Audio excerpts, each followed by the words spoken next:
Mesdames, Messieurs, bonjour, bienvenue sur Mistral TV de Romardèche, bienvenue dans votre nouvelle émission Séquence Rugby. Bonjour Gilbert, donc suite à la belle victoire la semaine dernière du VRDR face à Provence, le VRDR se déplaçait à Brive. On a vu une bonne première mi-temps en tous les cas, et puis la seconde mi-temps elle était un petit peu plus compliquée pour le VRDR, Gilbert. Et bonjour Roger, bonjour à tous. Effectivement, après la magnifique prestation de la rencontre contre Aix-en-Provence, il y avait ce gros déplacement à Brive qui était devenu dauphin de ce championnat de Pro D2. Et on savait que ça allait être extrêmement difficile.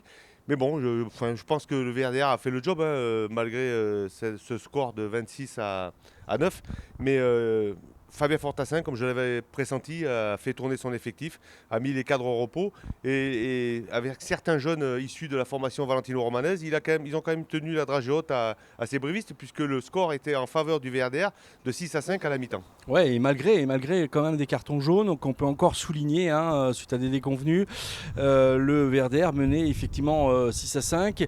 Qu'est-ce qu'il a manqué finalement, Gilbert, sur ce match pour peut-être un peu plus accrocher cette équipe de Brive, même si sur la première mi-temps, l'accroche a existé, mais il y a aussi eu beaucoup de fautes de main des brivistes.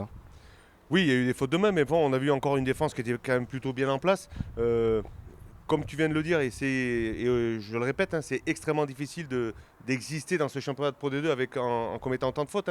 Comme tu viens de l'annoncer, encore 3 cartons jaunes sur cette rencontre.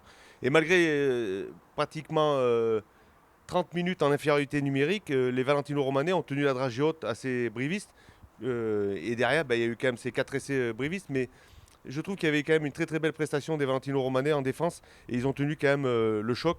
Alors qu'on connaît les valeurs brivistes et même devant avec des jeunes, comme je viens de le dire, issus de la formation, les brivistes ont eu du mal à vaincre cette équipe de Valence Roman.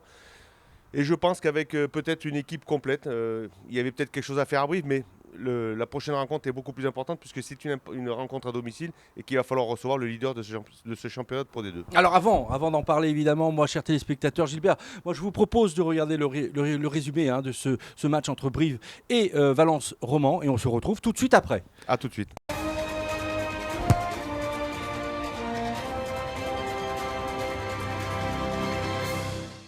Voilà Gilbert, vendredi soir le VRDR se déplaçait chez le dauphin de ce championnat de Pro D2, le CA Brive. Dans ce stade Amédée Domenech, les Damis avaient l'occasion de se mesurer à l'une des formations les plus solides du moment. Un défi de taille et une belle opportunité pour le VRDR de tester quelques jeunes issus de la formation valentino-romanaise. Voilà, on joue la 29e minute et suite à cette pénale touche, Brive inscrit un premier essai par son talonneur Da Silva. Brive 5, VRDR 0, Gilbert. Oui, on connaît les valeurs de cette équipe briviste avec ses ballons portés.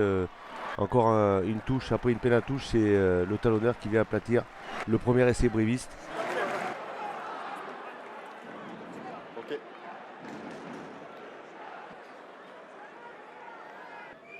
À la 35e minute de jeu, puis à la 40e minute, Joris Moura inscrira les 6 points du VRDR de cette première mi-temps, permettant aux Dromois de mener sur le score de 6 à 5. L'arbitre sifflera la mi-temps sur ce score de 6 à 5 pour les Valentino-Romanais qui ont tenu le coup face à l'ogre briviste. Voilà, Joris Moura inscrira une 3e pénalité à la 46e minute, permettant aux Damiers de mener sur le score de 9 à 5.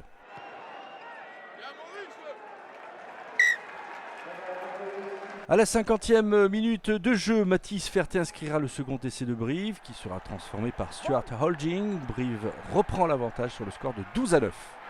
Et encore une fois sur ce ballon porté, c'est les brivistes qui enfoncent les avants Valentino-Romanais et le mille-mêlée par un trou de souris après cette feinte de passe vient aplatir dans l'embut d'Amier. Voilà la 65e minute de jeu, Brive enfonce le clou par cet essai transformé de Da Silva, permettant à son équipe de mener sur le score de 19 à 9, Gilbert. Oui, après une série de pick and go, c'est encore Da Silva, le talonneur briviste, qui vient aplatir ce 3e essai et qui donne le bonus offensif momentanément aux brivistes.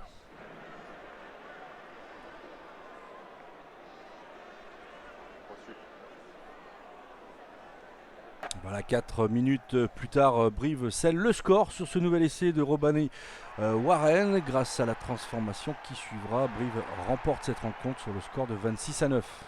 Et malgré le retour de Thomas Rosière qui arrive à plaquer le 14 briviste à 1 mètre de la ligne, c'est de nouveau Brive qui vient en force avec son numéro 20 aplatir ce dernier essai et sécuriser le bonus offensif pour les brivistes.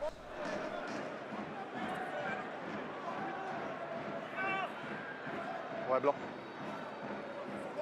Rentrez.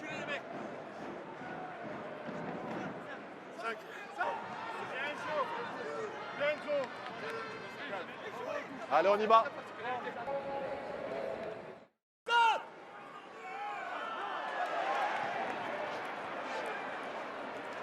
Ah, 52 les gars.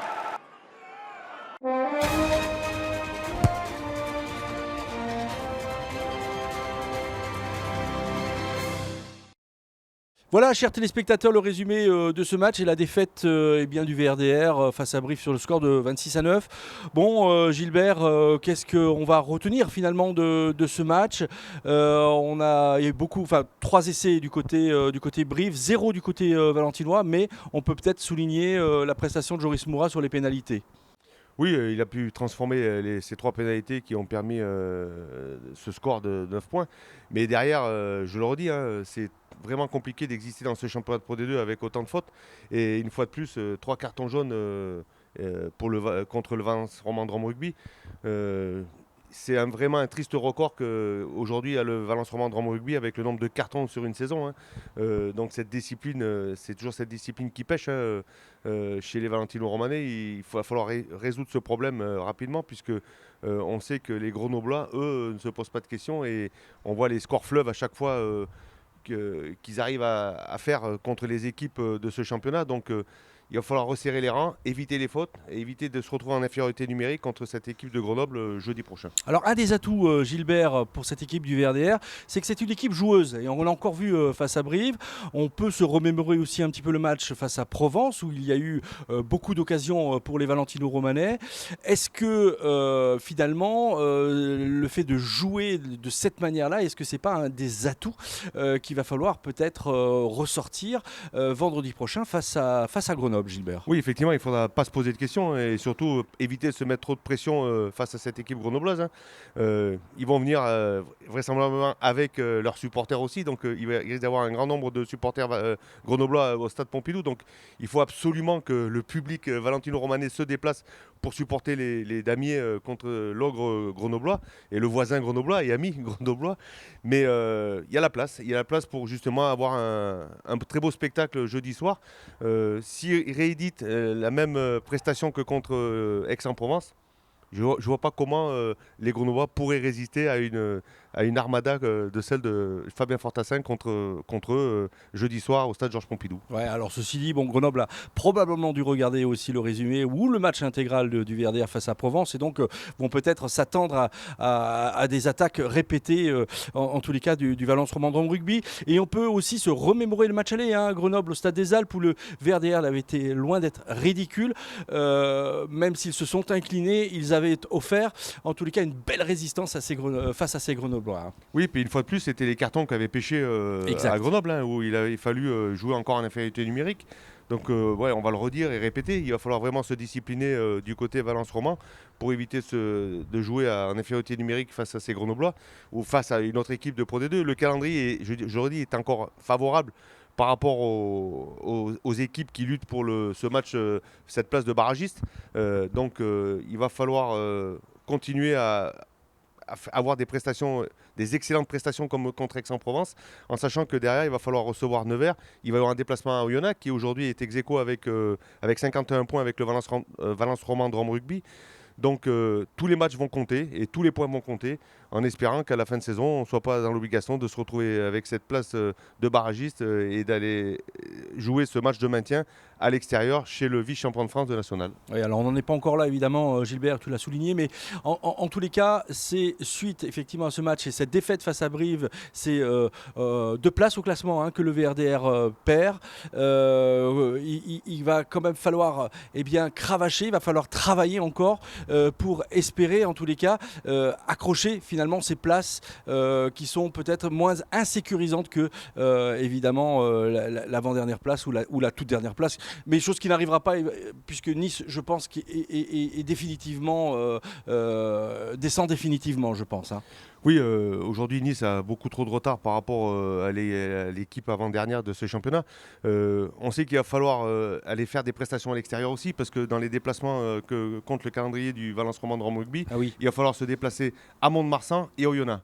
Ce sont deux équipes qui sont classées juste derrière les Valentino Romanais, donc il faudra impérativement aller chercher des points sur ces deux équipes-là. Donc le calendrier, je le dis, reste encore favorable, puisque ce sont 3 réceptions qui attend le Valence Romande Rome Rugby au stade Georges Pompidou. Hein.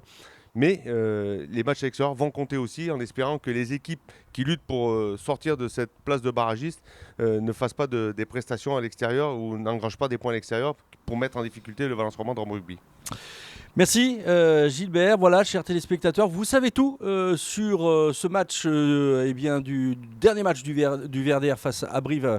Donc à Brive, on va vous proposer de nous retrouver la semaine prochaine après ce derby. On peut appeler ça un derby, hein, Gilbert, entre Valence Romand et Grenoble, en espérant évidemment un bon résultat ici des Damiers.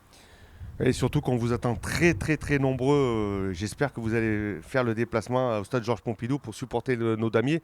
Je pense que le record sera battu et je l'espère jeudi soir. Donc je répète, c'est jeudi soir à 21h la rencontre. Elle sera en prime sur Canal+. Encore merci à Canal+ pour les images qui nous permettent de pouvoir faire cette émission. Et j'espère qu'on aura une très très belle victoire du Valence Romande Rugby chez nos amis et voisins grenoblois. À dimanche prochain. À dimanche prochain, merci. Greatest, you can be the best. You can be the King Kong banging on your chest. You can beat the world, you can beat the war. You can talk the guy, go banging on his door. You can throw your hands up, you can beat the clock. You can move a mountain, you can break rocks. You can be a master, don't wait for luck. Dedicate yourself and you go find yourself. Standing in the